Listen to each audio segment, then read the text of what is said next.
Part 4. Faith-Driven Learning. Chapter 7. Experiment upon my words. In Chapter 4, I introduced the concept of living books in media and advocated for surrounding ourselves with these living influences as much as possible. I explained that as we consume living media and engage in living social and recreational activities, interesting new ideas, new to us anyway, will stand out. These ideas will serve as candidates for profound truths to incorporate into our lives, living branches to graft onto our personal trees. However, many of these new ideas may seem unprovable, lacking evidence or basis beyond the testimony of the author or creator of the living work. How can we know whether these ideas are true and worthy of adoption into our worldview and lifestyle? Now, equipped with a greater understanding of the nature of knowledge, that it is a journey, not a destination, and of the critical roles observation, reason, and faith play in that journey, I wish to address this question through a sermon delivered over 2,000 years ago. The Nephite prophet Alma, who has already made several appearances in this book, answered the very question we are now considering with an allegory in which he compared the Word, an idea proposed to us by a witness, to a seed planted in our hearts. As I quote this sermon at length with some commentary, I invite you to ponder all the principles we've discussed so far and observe how each of them comes into play as we experiment upon the Word. Alma's allegory of the seed. How to test ideas against reality. Now, as I said concerning faith, that it was not a perfect knowledge, even so it is with my words, or the words of any other witness. Ye cannot know of their surety at first, unto perfection, any more than faith is a perfect knowledge. But behold, if ye will awake and arouse your faculties, even to an experiment upon my words, and exercise a particle of faith, yea, even if ye can no more than desire to believe, let this desire work in you, even until ye believe in a manner that ye can give place for a portion of my words. Here Alma addresses the limitations of belief. When we encounter a truth claim, it may seem impossible to begin believing based solely on the testimony of a witness. At first, you may feel pressure to believe more than you're able, to try to force belief. But doing so would be like grasping a little seedling by the stem and impatiently trying to stretch it with your fingers. The attempt would almost certainly prove not only futile, but destructive. Instead, the invitation is to vivify whatever belief comes naturally, even if it's only a desire to believe. Act on it. Our actions become the nourishment that facilitates the seed's growth, the soil and water necessary to awaken the sleeping life within. As we try to put into action a belief or even a desire to believe, the belief itself grows as steadily and naturally as a living seed. Now we will compare the word unto a seed. Now if ye give place that a seed may be planted in your heart, behold, if it be a true seed or a good seed, if ye do not cast it out by your unbelief, behold, it will begin to swell within your breasts. And when you feel these swelling motions, ye will begin to say within yourselves, it must needs be that this is a good seed, or that the word is good, for it beginneth to enlarge my soul. Yea, it beginneth to enlighten my understanding. Yea, it beginneth to be delicious to me. The first signs that appear after beginning to exercise faith on a new principle may be these simple feelings of enlarging and enlightening. Questions like the following may help you discern whether these signs are present. Does this word align with other bits of truth I've learned? How or how not? What changes, if any, have I seen in my life as a result of beginning to live by this word? Has trying the experiment expanded or enlightened my understanding either of this specific word or of truth generally? Remember that all truth is connected. Learning any one truth often increases and enhances one's understanding of others. How has experimenting upon the word made me feel? Has it become delicious to me? Has exercising faith in this idea invited what the Apostle Paul called fruit of the Spirit? These include love, joy, peace, long-suffering, gentleness, goodness, faith, meekness, temperance. Now behold, would not this increase your faith? I say unto you, yea, nevertheless it hath not grown up to a perfect knowledge. But behold, as the seed swelleth and sprouteth and beginneth to grow, then you must needs say that the seed is good. For behold, it swelleth and sprouteth and beginneth to grow. And now, behold, will not this strengthen your faith? Yea, it will strengthen your faith, for ye will say, I know that this is a good seed. For behold, it sprouteth and beginneth to grow. And now, behold, are ye sure that this is a good seed? I say unto you, yea, for every seed bringeth forth unto its own likeness. Therefore, if a seed groweth, it is good, but if it groweth not, behold, it is not good, therefore it is cast away. As previously noted, there are instances in which something interrupts the faith cycle and halts the opportunity for further learning or growth. The first instance occurs when the link between evidence and belief is broken by skepticism, the inclination to disbelieve until further evidence is provided. This instance was introduced in the previous chapter. Here we learn of another important, if perhaps obvious, instance, a break in the link between action and evidence. If diligent and consistent belief and action don't produce further evidence, or to adapt another Book of Mormon passage to our circumstances, if ye receive no witness even after the trial of your faith, then you can conclude with confidence that the word was not true and can therefore be discarded. As a brief side note, however, let me caution you against setting too high a standard for what constitutes evidence. Remember, the frequent first signs of living a new truth are simple, subtle feelings, a swelling within your breast. Now, it may seem we've found the answer to our question of whether an idea is true. In a certain sense, we have. If, after sincere and diligent experimentation, the seed groweth not, then the experiment has reached its end, and it's time to begin anew with a different seed. On the other hand, if the seed does begin to grow, then you must needs say that the seed is good. But if you imagine that the work is finished once these first confirming signs appear, I must remind you, no fruit is harvested from a seedling barely emerging from the soil. And now, behold, because ye have tried the experiment, and planted the seed, and it swelleth and sprouteth and beginneth to grow, ye must needs know that the seed is good. And now, behold, is your knowledge perfect? Yea, your knowledge is perfect in that thing, and your faith is dormant. And this because you know, for ye know that the word hath swelled your souls, and ye also know that it hath sprouted up, that your understanding doth begin to be enlightened, and your mind doth begin to expand. O then is not this real? I say unto you, yea, because it is light. And whatever is light is good, because it is discernible. Therefore ye must know that it is good. And now, behold, after ye have tasted this light, is your knowledge perfect? Behold, I say unto you, nay, neither must ye lay aside your faith, for ye have only exercised your faith to plant the seed that ye might try the experiment to know if the seed was good. Surely you noted the seeming contradiction within these verses. Is your knowledge perfect, or isn't it? It turns out that successfully performing the experiment of planting the seed does produce knowledge, either of the seed's vitality or of its lifelessness. But this knowledge serves only as a foundation for further faith, the vantage point from which we may see new distant scenes of endless science rise. Or, to return to my analogy at the end of the previous chapter, this knowledge resembles the appearance of the first landmarks mentioned in the stranger's directions to the library. We have not reached our destination, but have arrived at the first of many milestones along the trail, signaling that we're heading in the right direction.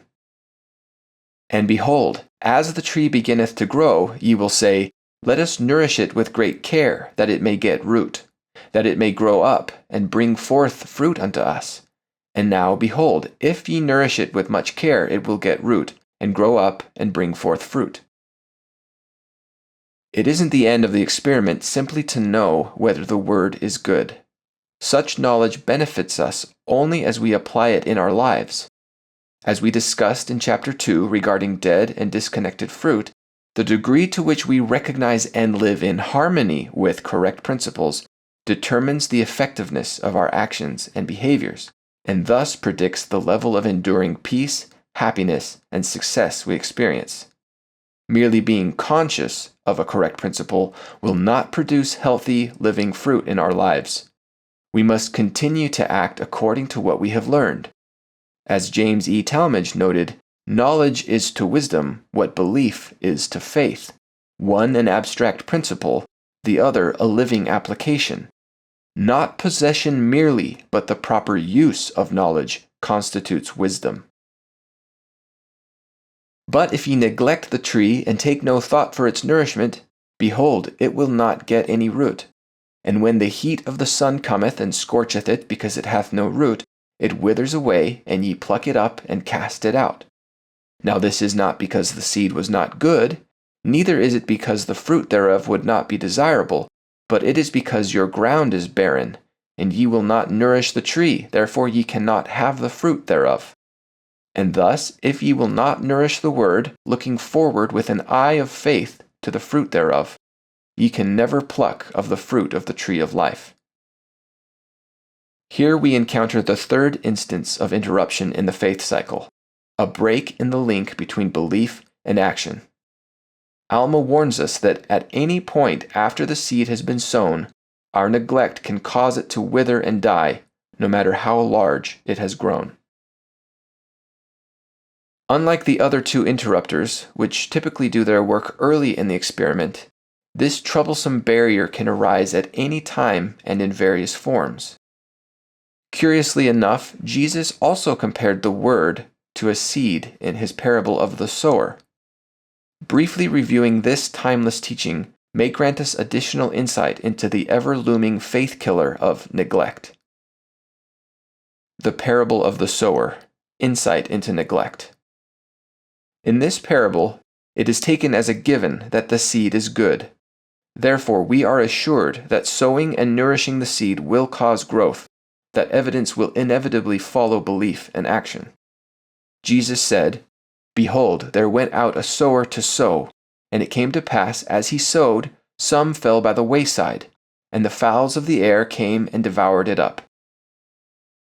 Jesus clarified that these are they who, when they have heard the word, Satan cometh immediately and taketh away the word that was sown in their hearts.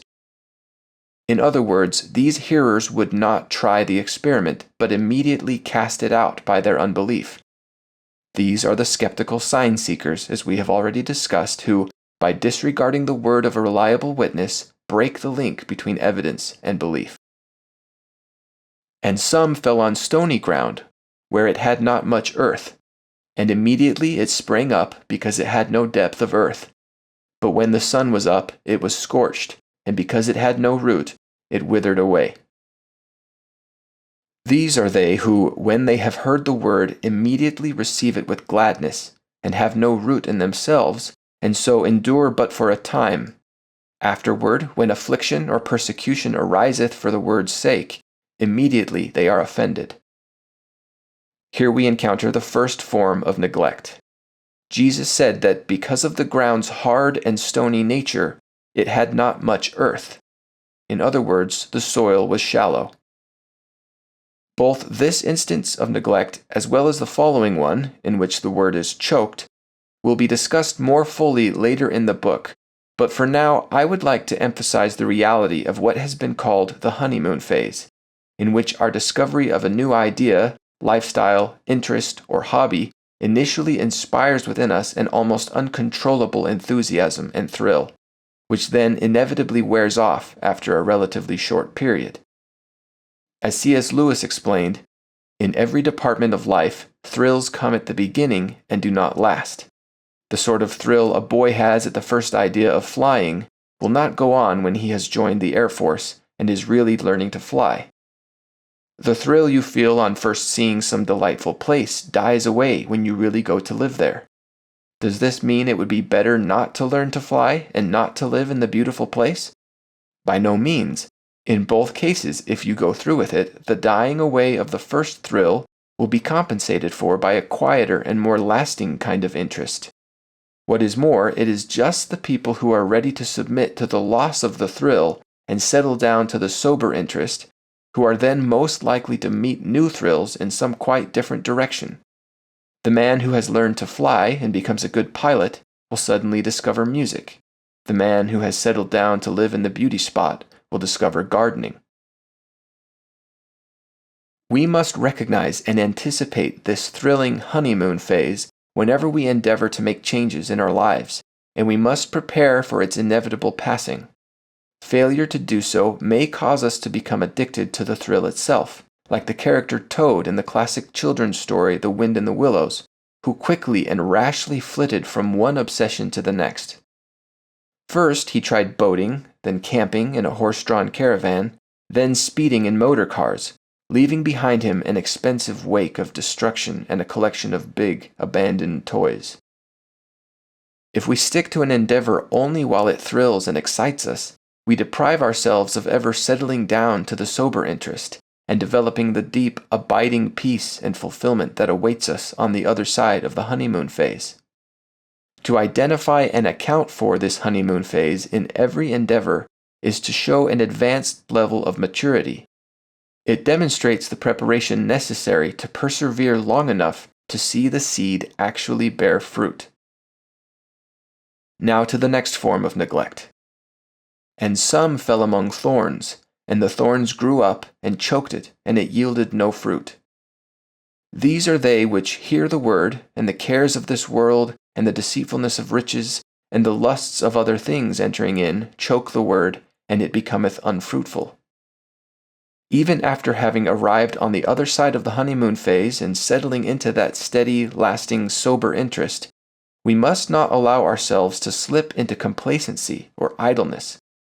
If you wish to see the newly adopted principle of truth bear fruit in your life throughout your life, you should continue to nourish the word by your faith and your diligence and patience and long-suffering.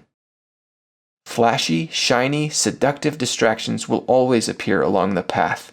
Comforts, gimmicks, schemes, and temptations to sacrifice long-term joy in exchange for immediate pleasure. An excellent example of this may be found in the life of King David in the Bible. First, let's review his successes, and then we will observe his downfall. From his youth, David earned a reputation as one that is cunning in playing musically, and a mighty valiant man, and a man of war, and prudent in matters, and a comely person, and the Lord is with him. Everyone knows the story of when he showed great faith as a boy, facing the giant Goliath when all other members of the host of Israel were afraid. By his integrity and faith, he gained the trust of King Saul and was set over the king's armies. He behaved himself wisely in all his ways, and was so successful that Saul became jealous and sought his life, forcing him into exile. Even during his years in exile, David drew followers to himself. Later, in a moment when he had the opportunity to kill Saul, he chose instead to show mercy. This softened Saul's heart. "Thou art more righteous than I, for thou hast rewarded me good, whereas I have rewarded thee evil." After Saul died, David was anointed king of Judah. His reign has been called the most brilliant of Israelitish history. Through his leadership, all the tribes of Israel were united into one nation, and he was anointed as king of all Israel. Throughout his life, David demonstrated many of the qualities I've highlighted in this book: humility, courage, faith, curiosity, prayerfulness. Yet somehow, later in his reign, David allowed himself to become distracted. Observe how the cares of this world and the deceitfulness of riches and the lusts of other things crept in and choked the truths he had lived by for so long. And it came to pass, after the year was expired, at the time when kings go forth to battle, that David sent Joab and his servants with him, and all Israel, and they destroyed the children of Ammon and besieged Rabbah. But David tarried still at Jerusalem. Why did the king, who as a boy courageously faced the giant when no other man dared, stay behind and allow his armies to battle without him? We aren't told the reason, but perhaps he preferred the comfort of his palace. Perhaps his position as king had lifted him up in pride, and he believed that fighting in battle was beneath him.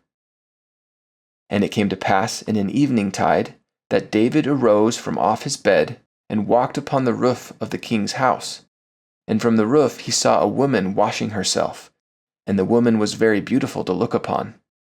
And David sent and inquired after the woman. And one said, Is not this Bathsheba, the wife of Uriah the Hittite? And David sent messengers and took her, and she came in unto him, and he lay with her, and she returned unto her house. How could it be that this man, who, when presented with the tempting opportunity to kill King Saul and gain revenge, safety, and power in one stroke, had resisted and stood by his principles, could now so easily succumb to carnal lust? And the woman conceived, and sent and told David, I am with child. David then called Uriah, Bathsheba's husband, back from battle, in hopes that he would go home to his wife so the baby might be presumed to be his. But Uriah, deeming it immoral while his fellow soldiers remained encamped in the open fields, refused. So David sent Uriah back to the battlefield and arranged to have him killed at the forefront of the hottest battle. Then he sent and fetched Bathsheba to his house, and she became his wife and bare him a son. David allowed his concern for his social status, reputation, and the cares of this world to choke his integrity and faith to the point of virtually committing murder. As a result of this great crime, David and his household were cursed. Nathan, the prophet, declared, The sword shall never depart from thine house. Indeed, the rest of David's life was blighted by many misfortunes. His child by Bathsheba died. Later, others of David's children engaged in open rebellion against him, and constant feuds among themselves, not to mention the atrocious rape of his daughter Tamar and the murder of his oldest son Amnon. Despite his many years of faithfulness to truth, David ultimately failed to remain diligent in nourishing the word within himself, and he suffered dearly for it. We would do well to be wary of those two potential causes of neglect, namely the honeymoon phase, which accompanies the beginning of any new journey, and the many distractions which inevitably appear at every point along the path. Succumbing to either one may cause us to leave off nourishing the word, and if we neglect this important labor for too long, we may lose all that we've worked for, and thus never pluck of the fruit of the tree of life. But if ye will nourish the word, yea, nourish the tree as it beginneth to grow by your faith with great diligence and with patience, looking forward to the fruit thereof, it shall take root, and behold, it shall be a tree springing up unto everlasting life. And because of your diligence and your faith and your patience with the word in nourishing it, that it may take root in you, behold, by and by ye shall pluck the fruit thereof which is most precious, and ye shall feast upon this fruit even until ye are filled, that ye hunger not, neither shall ye thirst. Then, my brethren, ye shall reap the rewards of your faith and your diligence and patience and long-suffering, waiting for the tree to bring forth fruit unto you. Those who persistently nourish the word throughout their lives by believing and acting on truth are compared in Jesus' parable of the sower to the final group of seeds which fell on good ground and did yield fruit that sprang up and increased, and brought forth some 30, and some 60, and some 100. Summary. To test an idea to see if it is true, we must exercise a particle of faith, or even just the desire to believe, by acting as if the idea were true. If, after beginning to do so, new signs appear, the first of which may be an enlarging and enlightening of your mind and heart, this is likely an indication that the seed is good, and therefore worthy of increased belief and action. We must be wary of the three instances that may interrupt the faith cycle, which are 1. Skepticism, a refusal to believe in the signs and witnesses already available. 2. Falsehood, the simple fact that the idea you've been testing is not true or real. 3. Neglect. A failure to continue nourishing the Word, either by being scorched by the honeymoon phase or choked by the cares and lusts of this world and the deceitfulness of riches. Questions. Whether great or small, when was the last time I exercised a particle of faith? Have I ever experienced those first confirming signs, a swelling or enlightening of the soul? If so, have I continued to nourish the seed, or are there bits of truth I have begun to neglect? What can I do now to continue nourishing the seed or to begin nourishing it again?